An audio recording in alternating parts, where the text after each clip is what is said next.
You're about to hear excerpts from Napoleon Hill's Magic Ladder to Success. And though not everything in this book may be true, the real value of this book is not in its own pages, but in your own reaction to what you read.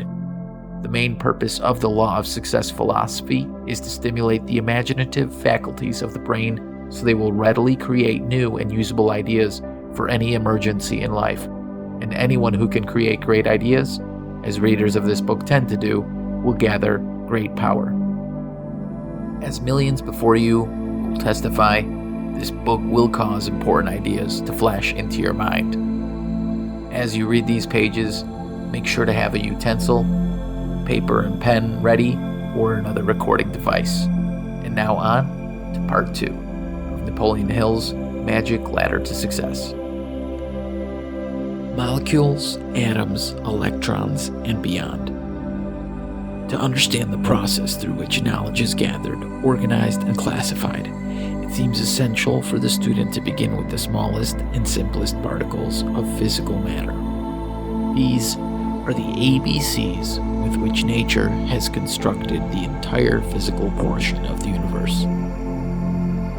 The molecule consists of atoms, which are said to be invisible particles of matter revolving continuously with the speed of lightning, on exactly the same principles with which the Earth revolves on its axis, gravity and electromagnetism. These little particles of matter, the atoms, which revolve in one continuous circuit in the molecule, are said to be made up of electrons, protons, and neutrons.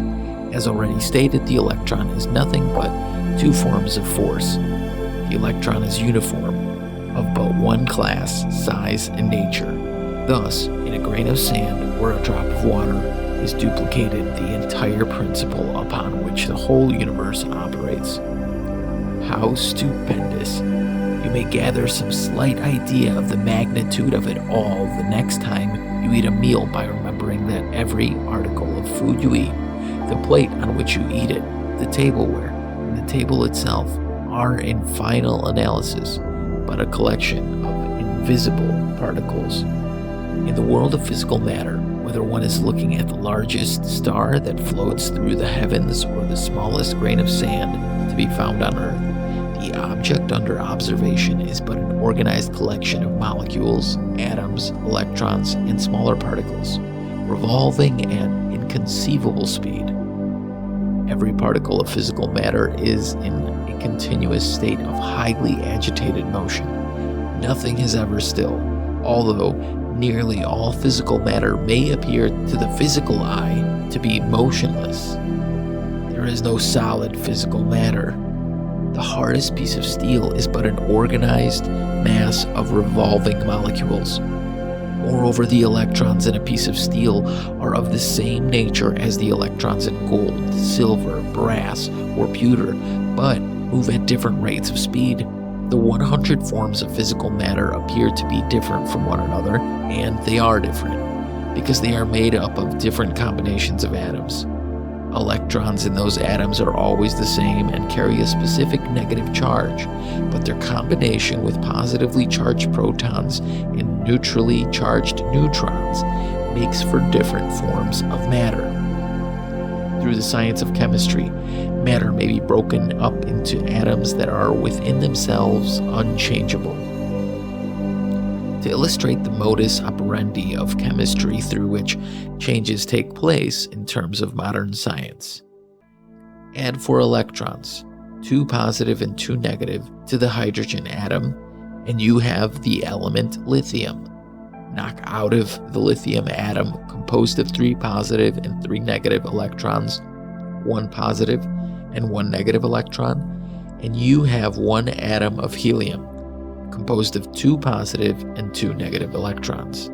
Thus, it may seem that the 80-odd physical elements of the universe differ from one another only in the number of electrons composing their atoms, and the number and arrangement of those atoms in the molecules of each element. As an illustration, an atom of mercury contains 80 positive charges, protons, in its nucleus, and 80 negative outlying charges, electrons. If the chemist were to expel 2 of its positive charges, it would instantly become the metal known as platinum. If the chemist then could go a step further and take from it a negative planetary electron, the mercury atom would then have lost 2 positive electrons and 1 negative. That is, 1 positive charge on the whole. Hence, it would retain 79 positive charges on the nucleus and 79 outlying negative electrons, thereby becoming gold. The formula through which this electron change might be produced has been the object of diligent search by alchemists throughout the ages, as well as chemists of today. It is a fact known to every chemist that countless synthetic substances may be composed out of only 4 kinds of atoms: hydrogen, oxygen, nitrogen, and carbon. The electron is the universal particle with which nature builds all material forms. From a grain of sand to the largest star that floats through space, the electron is nature's building block, out of which she erects an oak tree or a pine, or a rock of sandstone or granite, a mouse or an elephant. Some of the ablest thinkers have reasoned that the earth on which we live, every material particle of the earth, began with 2 atoms that attached themselves to each other, and through hundreds of millions of years of flight through space, kept contracting and accumulating other atoms until step by step the earth was formed. This, they point out, would account for the various and differing strata of the earth's substances, such as the coal beds, the iron ore deposits, the gold and silver deposits, and the copper deposits. They reason that, as the earth whirled through space, it contracted groups of various kinds of nebula, which it promptly appropriated through the law of magnetic attraction. There is much to be seen in the Earth's surface composition to support this theory, although there may be no positive evidence of its soundness. We have referred to these facts concerning the smallest analyzable particles of matter because it is a starting point from which we shall undertake to ascertain how to develop and apply the laws of power. It has been noticed that all matter is in a constant state of vibration or motion, that the molecule is made up of rapidly moving particles called atoms, which in turn are made up of rapidly moving particles called electrons. The vibrating principle of matter. In every particle of matter, there is an invisible force that causes the atom to move around one another at an inconceivable rate of speed. Call it vibration. It is believed by some investigators that the rate of speed with which this force, call it whatever you will, moves determines the nature of the physical objects of the universe. One rate of vibration causes what is known as sound. The human ear can detect only the sound that is produced through vibration that range from 32,000 to 38,000 per second. As the rate of vibrations per second increases above what we call sound, they begin to manifest themselves in the form of heat. Heat begins with about 1.5 million vibrations per second. Still higher up the scale, vibrations begin to register in the form of light. 3 million vibrations per second create violet light. Above this number, vibration sheds ultraviolet rays, which are invisible to the naked eye, and other invisible radiations. And still higher up the scale, just how high no one at present seems to know, vibrations create the power with which humans think. It is the belief of this author that the portion of vibration out of which grows all known forms of energy is universal in nature, that the fluid portion of sound is the same as the fluid portion of light, the difference in effect between sound and light being only a difference in rate of vibration. Also, that the fluid portion of thought is exactly the same as that in sound, heat, and light, except for the number of vibrations per second. Just as there is but one form of physical matter of which the Earth and all the other planets, suns, and stars are composed, the electron, so is there but one form of fluid energy that causes all matter to remain in a constant state of rapid motion.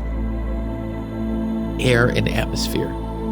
Air is a localized substance that performs, in the main, the service of feeding all animal and plant life with oxygen and nitrogen. without which neither could exist.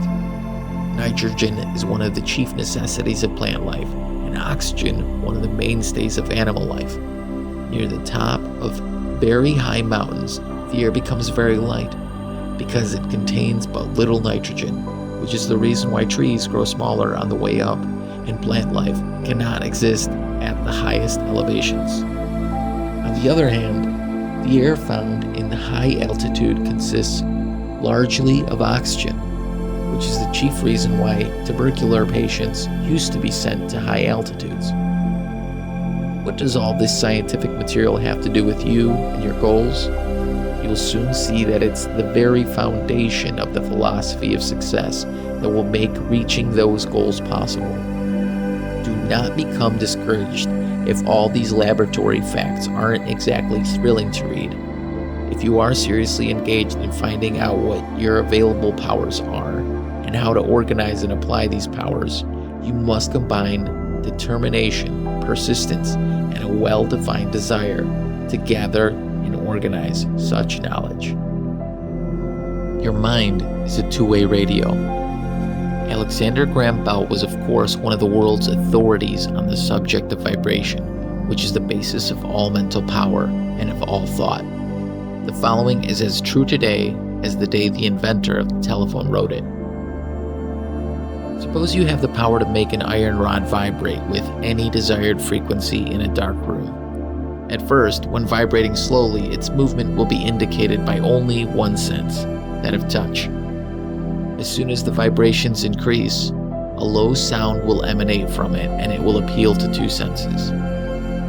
At about 32,000 vibrations to the second, the sound will be loud and shrill, but at 40,000 vibrations it will be silent, and the movements of the rod will not be perceived by touch. Its movements will be perceived by no ordinary human sense. From this point up to about 1.5 million vibrations per second, we have no sense that can comprehend any effect of the intervening vibrations. After that stage is reached, movement is indicated first by the sense of temperature, and then, when the rod becomes red hot, by the sense of sight. At 3 million vibrations, it sheds violet light. Above that, it sheds ultraviolet rays and other invisible radiations, some of which can be perceived by instruments and employed by us. Now it has occurred to me that there must be a great deal to be learned about the effect of those vibrations in the great gap where ordinary human senses are unable to hear, see, or feel the movement. The power to send wireless messages by either vibrations lies in the gap, but the gap is so great that it seems there must be much more. You must make machines practically to supply new senses, as the wireless instruments do. Can it be said, when you think of that great gap, that there are not many forms of vibrations that may give us results as wonderful as, or even more wonderful than, the wireless waves? It seems to me that in this gap lie the vibrations which we have assumed to be given off by our brain and nerve cells when we think, but then again, they may be higher up in the scale beyond the vibrations that produce the ultraviolet rays. Author's note: the last sentence suggests the theory held by this author. Hey, Tommy here. I hope you got some awesome nuggets from part 2 of Napoleon Hill's Magic Ladder to Success. You understand the invisible forces that are available to us through vibration, or at least the foundations of them. I hope you have an awesome day. If you want to continue on now to the next part, it's probably right over here, or maybe there is some information on universal laws. And also, I appreciate you. If you want to connect with me, that's down below. I hope you liked it, and feel free to, subscribe if you like. Check out the next lesson, though. Really important stuff.